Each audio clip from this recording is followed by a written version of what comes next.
Hello friends, welcome to market Gyan channel. Fabtech technology clean rooms limited का IPO 3 जनवरी से लेकर 7 जनवरी सब्सक्रिप्शन के लिए ओपन रहेगा। अगर कंपनी की आईपीओ डिटेल्स की बात करें तो कंपनी ने अपना प्राइस बैंड 80 टू 85 और लॉट साइज़ की बात की जाए अगर तो 1600 शेयर्स रखा है। तो अगर प्राइस बैंड और लॉट साइज़ के अकॉर्डिंग देखा जाए तो आपको या इन्वेस्टर्स को इन्वेस्ट करने के लिए मिनिमम 1,36,000 इन्वेस्टमेंट करना पड़ेगा। बात करते हैं फैबटेक टेक्नोलॉजीज़ के काम के बारे में कि आखिर कंपनी काम क्या करती है। कंपनी फार्मास्यूटिकल, हेल्थ केयर्स और बायोटेक एरिया के डिज़ाइन, इंस्टॉलेशन और आफ्टर सेल्स सपोर्ट सिस्टम सहित end to end clean rooms facilities भी प्रोवाइड करती है। तो क्लीन रूम्स का यूज जब तक आप नहीं समझेंगे तब तक कंपनी का इंपॉर्टेंस के बारे में नहीं पता चलेगा, और इसका जो सेक्टर है, किस सेक्टर में कंपनी काम करती है, इसको भी जानने के लिए क्लीन रूम्स का इंपॉर्टेंस समझना। कंपनी का जो मेन प्रोडक्ट है वो क्लीन रूम्स को डेवलप करना ही है। तो क्लीन रूम्स जो क्या होते हैं इसको समझने के लिए ऐसा समझ सकते हैं कि आपने मेडिकल सेक्टर में लैब्स ज़रूर देखी होंगी, कहीं मूवीज़ या किसी न्यूज़ में। अभी कोविड जब आया था तो उसमें काफ़ी सारे रिसर्च किए गए थे मेडिकल सेक्टर में वैक्सीन बनाने के लिए। जितने भी रिसर्च मेडिकल सेक्टर में किए जाते हैं वो सब एक well engineered and equipped lab में परफॉर्म किए जाते हैं। तो उस लैब को ही क्लीन रूम्स बोला जाता है। तो उसके फीचर्स क्या होते हैं, क्या क्या इंपॉर्टेंस है क्लीन रूम्स का, या क्यों ज़रूरी है क्लीन रूम्स होना इन रिसर्च को परफॉर्म करने के लिए। तो उसका मेन रीज़न है कि क्लीन रूम्स जो होते हैं वो एयर फिल्टर कर देते हैं।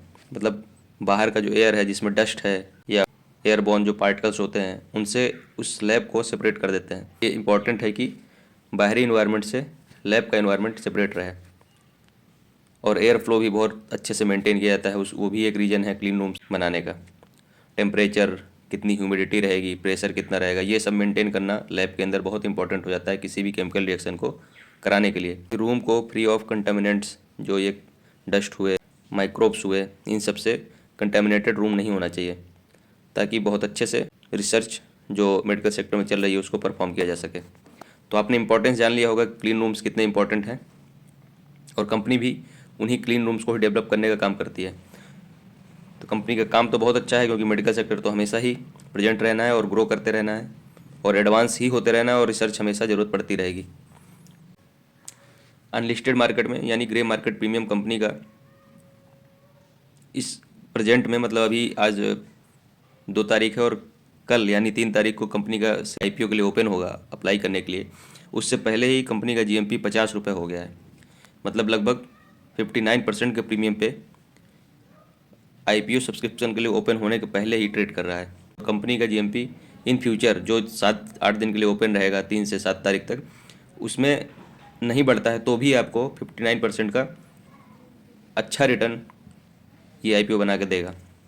अगर कंपनी के फाइनेंशियल्स की बात की जाए तो 2024 सितंबर क्वार्टर जो एंड हुआ है उसमें कंपनी का रेवेन्यू 62 करोड़ का रहा है, और नेट प्रॉफिट कंपनी का 5.4 करोड़ का रहा है। कंपनी का रेवेन्यू 2022 में 113 करोड़ का था और 2023 में 124 करोड़ का था, जबकि 2024 में अभी तक 2 क्वार्टर्स में, मतलब जून क्वार्टर जो एंड हुआ था और सितंबर क्वार्टर्स के ही रिजल्ट आए हैं अभी कंपनी के, तो उन 2 क्वार्टर्स में 97 करोड़ का रेवेन्यू है। और अगर बात करें प्रॉफिट की तो 2022 में कंपनी का प्रॉफिट था 3.65 करोड़ का, जो कि बढ़ के 2023 में 8 करोड़ का हो गया था। और अभी 2 क्वार्टर्स जो 2024 के रिजल्ट्स कंपनी के आए हैं उनमें टोटल जो प्रॉफिट है वो 5.65 करोड़ का है। तो काफ़ी अच्छा प्रॉफिट और रेवेन्यू दोनों में जंप देखने को मिल रहा है। तो कंपनी के फाइनेंशियल्स भी काफ़ी अच्छे हैं, और सेक्टर जिसमें कंपनी काम कर रही है क्लीन रूम्स बनाने का मेडिकल सेक्टर के लिए, वो भी काफ़ी अच्छा है। तो इन्वेस्टमेंट के लिए बहुत ही अच्छी कंपनी है।